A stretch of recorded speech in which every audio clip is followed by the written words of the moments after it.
Plan your preparation after prelims or whenever you're taking MGP according to the schedule of the MGP so that you can study the relevant syllabus and test yourself through the test.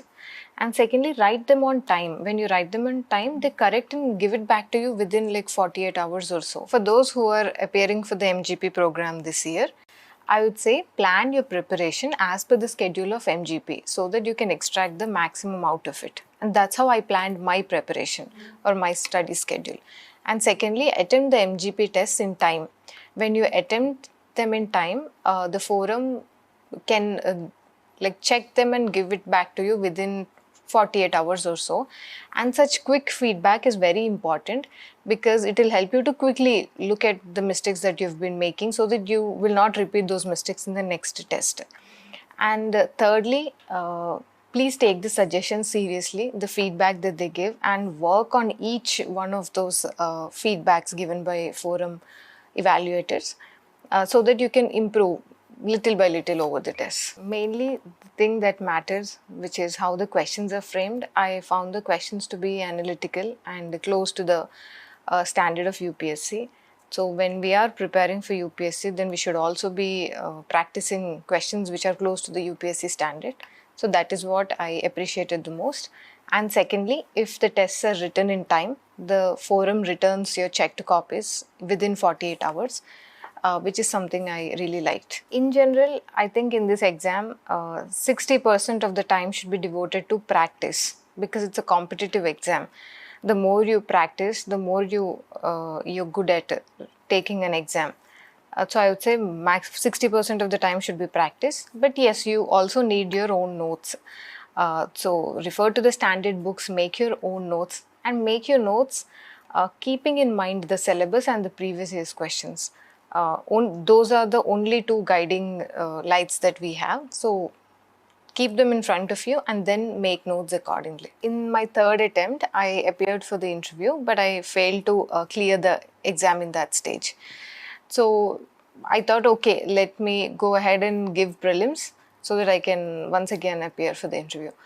But I failed to clear prelims, and that was the first time since I started my preparation that I failed prelims. So it was two failures back to back, and it was the lowest I could see as a person and even academically or in this way. But in hindsight, it was the best thing that happened to me because I got out of the cycle for a bit. I got an opportunity to reevaluate everything and take a fresh perspective. I changed my optional. I changed my writing, the way I was presenting my answers. So, so that's how I think that was the lowest phase, but it also happened to be the brightest beginning. I changed my optional from geography to anthropology. I made this decision in my fourth attempt when I failed to clear prelims. So the reason I changed was geography was simply not working for me. I was not scoring well. The maximum I scored was around 240 in all the three mains that I appeared with geography. So it was not an easy decision given the amount of time and emotion I invested in geography. So everybody said it was a risky thing to do at that point. But I felt I hit my low then. So there was no lower point. So I thought that was the right time to take risk and change things. And I'm grateful that it worked. It was my first mains with anthropology. I was a little underconfident about taking or appearing for the tests.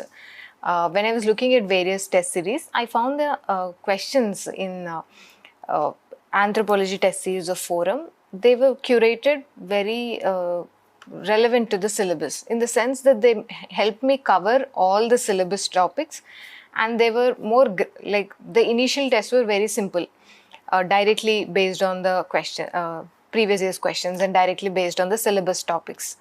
So because they were framed in that way, I did not feel scared or underconfident to attempt those. So I went ahead. Once I started writing and improving, I could attempt the later tests, which were slightly more analytical.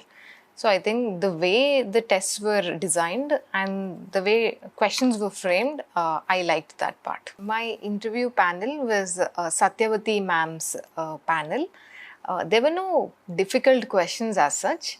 But one of the questions that I thought worked in my favor was ma'am asked me, what was I doing for so long, for 5 years? And maybe that question could have made me insecure earlier. But this time I simply admitted that I was making mistakes and learning from those mistakes. So I think this was a nice question, and it came out as the first question. So everything was there on the table. I have had a long journey, and I think there are few qualities that make this journey, short or easier. So for aspirants, I would say the first thing is to have a sense of understanding of the exam. So you must understand the exam on your own. What is the demand of the exam? How do you go about it? This sense of clarity is important. You should not jump into the exam without understanding this. And the second thing is to uh, learn from your mistakes. Like that learning attitude should never go away from you. Constantly see where you're going wrong or where you're going right. So evaluate yourself and go ahead. And the third thing, don't be impatient. Everybody has their own journey. Some people make it in first attempt, some in two, some take more time. So appreciate your own journey, understand your strengths and your weaknesses, and own up your journey. So it will make you very confident and also humble. So I would say just don't be impatient, be patient. And fourth, most important thing, have a sense of balance in your life. Do not isolate yourself. Do not just sit and study for like 20 hours or so. Have a sense of balance, pursue your hobbies, develop your personality in the process. So go ahead with a joyful and balanced approach. The benefits that I got from being a student at Forum was, first, their online program. I was preparing from a small town called Narayanpet in Telangana, and I could attempt all the tests with internet and a printer at home. And second thing, quick feedback. Whenever I wrote the MGP test on time, I got the feedback back in time. And third is the discussion videos. This helped me especially for anthropology to augment my content and maybe fill gaps or correct myself. This was important because I did anthropology by myself. Those who are writing the mains exam, please remember that you're writing an exam where you need to score marks to clear the exam.